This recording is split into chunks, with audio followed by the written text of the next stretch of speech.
Hi, my name is Faylita Hicks, and I am the playwright of Bar for Bar, a choreopoem.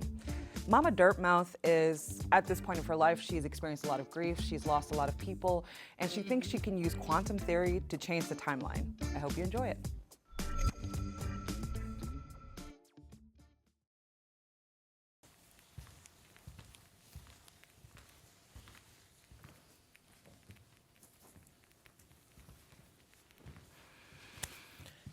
Dreams like mustard seeds planted in the wounds of me, the wounds of me wound around my legs. I took the sun and sun missions, verses visited my mysteries, stinking across my cleavage, leaving the humming time across my vessel. Dreams like mustard seeds planted. For those of us without houses or homes, this city charges after sundown a gritty coin for each eye.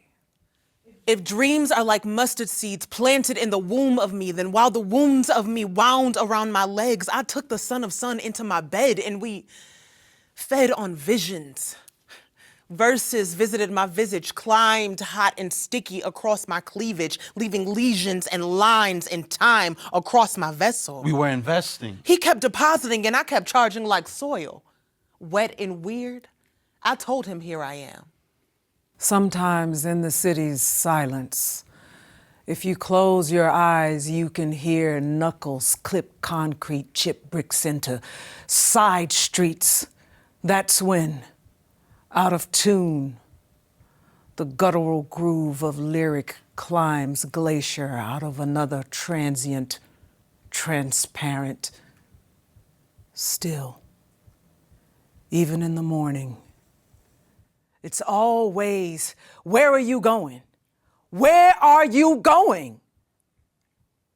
This city charges after sundown. But where I come from, we stay living in the light. We write with pens and chisels, clock out lead, and played out perception-laced pistols where I come from. East side of Austin, under their breath, the city council still calls it the Negro District. Jamaica. No, I'm playing. I'm from Queens. Miami, mommy. Fayetteville. Louisville. Somewhere between Old Block and Cottage Grove. From the deep pockets of the universe, I come from God herself. See how fine I am? You got to know I'll bite back. Shit. I'm sorry. Wait. Excuse me? What'd you say, BB? Nothing, ma'am. I was just showing something to Sean. Sean, you got something you want to say? Oh, no, ma'am. I was just saying how beautiful you were. Can I call you mama? Go ahead. Something else, Sean? No, I'm good. Good. Good. Good morning, everybody. Can we get back to what we was doing? Good. Let's start with some breath work. Inhale and exhale. May the light find you always. Inhale and exhale. May the light find you always. Last time. Inhale and exhale. May the light find you always. May the light find. Sean Bell, son of a million stars. May the light find. Trayvon Martin, the boy made of lightning.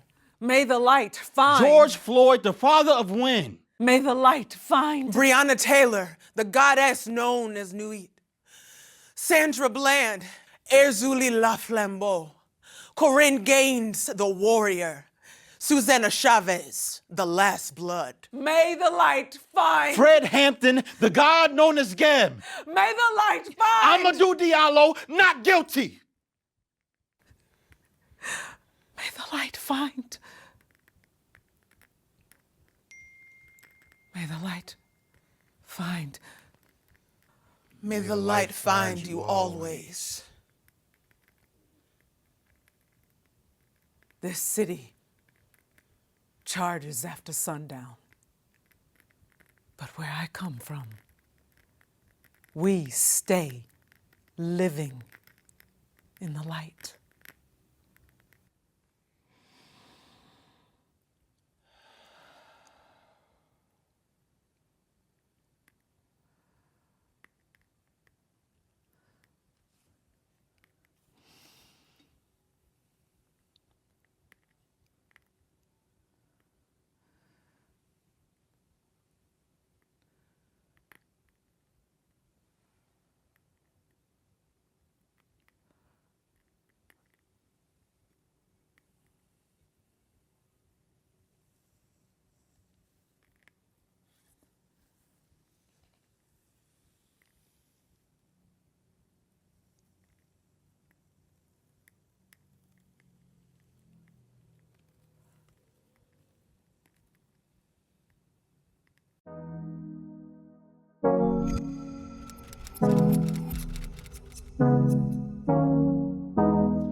So in 2010, my fiance died in April of 2010, and 2 weeks later, I was driving from Austin, Texas to San Marcos, Texas. They're about 30 miles apart in Texas. And my car died on the side of the road. A police officer came over, asked me if I needed help, asked for my ID. Again, I was parked legally, so there was no reason for him to ask me for my ID, but he did. And I had a warrant for my arrest for a bounced $25 check I wrote to a grocery store. So at some point in my undergrad days, I had written a check to a grocery store and it had bounced and I didn't know. And because I'm a college student, I don't know if you know about being a college student, you move around a whole lot, you sleep on people's couches, mail is something that's just lost. I spent 45 days in the county jail before I saw a judge, so I was in there for pretrial. The effect of that particular charge meant that I wouldn't be able to get certain jobs, I couldn't go certain places. That happened in 2010. Several years later, Sandra Bland was not able to, she didn't make her turn signal. She was, talked to by a police officer. They took her in. The dash cam filmed it, but also she filmed her experience inside of the vehicle. And the note to know about Sandra Bland is that my fiance and Sandra Bland crossed into the fraternity and sorority on the same night at the same university. So I had been on those roads before, and I too had been in a car. And I was the alternate timeline of Sandra Bland. I could have been Sandra Bland. I could have been any number of people who were on the side of the road in their car. But I lived to tell the story and others didn't. And so the only additional person that was impacting this particular play is Trayvon Martin. I found out that I was pregnant 2 weeks before Trayvon Martin happened. And I wasn't sure what my decision would be. Was I gonna have this child? Was I going to do an adoption? And that terror of bringing a black child into this world and having that black child have to come into contact with all these different things. And again, this is after my arrest and after my fiance's passed. And so the combination of Sandra Bland, Trayvon Martin, my experience and my child being here in Chicago, I wanted to stitch all those things together. That grief that I felt before the child was even born with the understanding that she was coming into this world. I wanted to figure out where the happy ending was. What is the true liberation point? And that true liberation point for me was, we just get to live at the end of the story. That's it. That's the big coup to do, is Trayvon Martin goes to the corner store and comes home. That's it. Sandra Bland gets in her car, goes grocery shopping, goes to work in the morning. And so I try to tell the happy endings of these stories, understanding that there are real people who don't have those happy endings. So for theater, I actually always wanted to be an actor. I always wanted to get on stage, but I come from rural county in Texas, Hayes County.